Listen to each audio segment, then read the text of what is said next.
तो स्टूडेंट को इस टाइप के क्वेश्चन करने में बहुत ज्यादा प्रॉब्लम आती है, क्योंकि वो पोटेंशियल एनर्जी को कंजर्वेटिव फोर्स के नेचर से रिलेट ही नहीं कर पाते। तो यहाँ पर मैं वो चीज समझाने की कोशिश करूंगा मैं कि सबसे पहले तो आप समझिए potential energy associated with conservative force. Now what is conservative force? जहां पर भी आप एनर्जी को स्टोर करके रख लें, उससे एसोसिएटेड जो फोर्स है वो कंजर्वेटिव फोर्स है, दैट्स इट। तो जैसे मैं ग्रेविटेशनल पोटेंशियल एनर्जी बोलता हूँ mgh, तो ये जो mg जो फोर्स है, ग्रेविटेशनल फोर्स जो है, that is conservative force. So this is block of mass say m, and here gravitational force mg is acting, and I may apply same force mg in upward direction। ये वाला force मैं लगा रहा हूँ ऊपर की तरफ, लेकिन ये कंजर्वेटिव फोर्स नहीं है। कंजर्वेटिव फोर्स जो है ये mg है, ये ग्रेविटेशनल फोर्स है, क्योंकि ग्रेविटेशनल पोटेंशियल एनर्जी होती है। स्प्रिंग के पास में एनर्जी होती है हाफ के एक्स स्क्वायर, हाफ के एक्स स्क्वायर।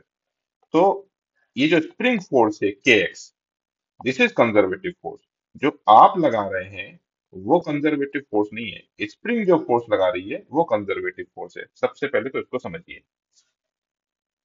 और हम जो फोर्स लगा रहे हैं वो कंजर्वेटिव फोर्स के बराबर भी हो सकता है, उससे कम भी हो सकता है, ज्यादा भी हो सकता है।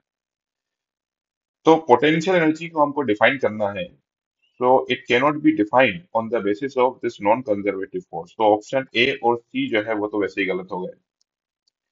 और कहीं आपने एक्सप्रेशन देखा होगा, एफ जो होता है वो होता है minus D you by D x, और ये जो फोर्स होता है वो कंजर्वेटिव फोर्स होता है।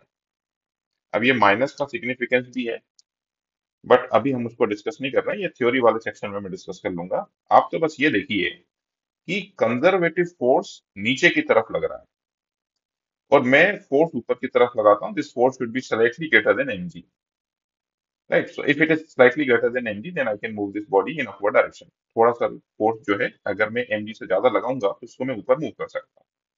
कितना मूव करा मैंने? मान लेता हूं मैंने इसको h मूव करा ऊपर की तरफ, राइट?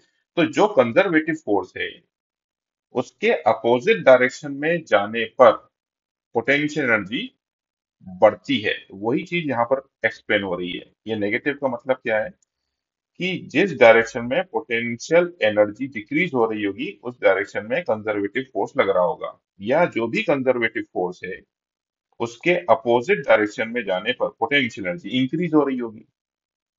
तो ये आपका कंजर्वेटिव फोर्स है, एनजी नीचे की तरफ है।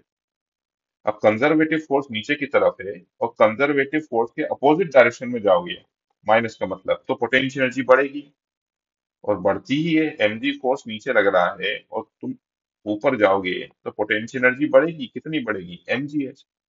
तो कंजर्वेटिव फोर्स के अपोजिट डायरेक्शन में जाने पर पोटेंशियल एनर्जी बढ़ती है। और बॉडी कैसे जाएगी अपोजिट डायरेक्शन में? आप फोर्स लगाओगे। कौन सा फोर्स? External force. और वो जो फोर्स है वो आपका कंजर्वेटिव फोर्स के अगेंस्ट में काम करेगा। तो हमको फोर्स लगाना है against conservative force. Got it? तो ऑप्शन बी इज करेक्ट। तो आंसर लिख देते हैं, आंसर इज बी।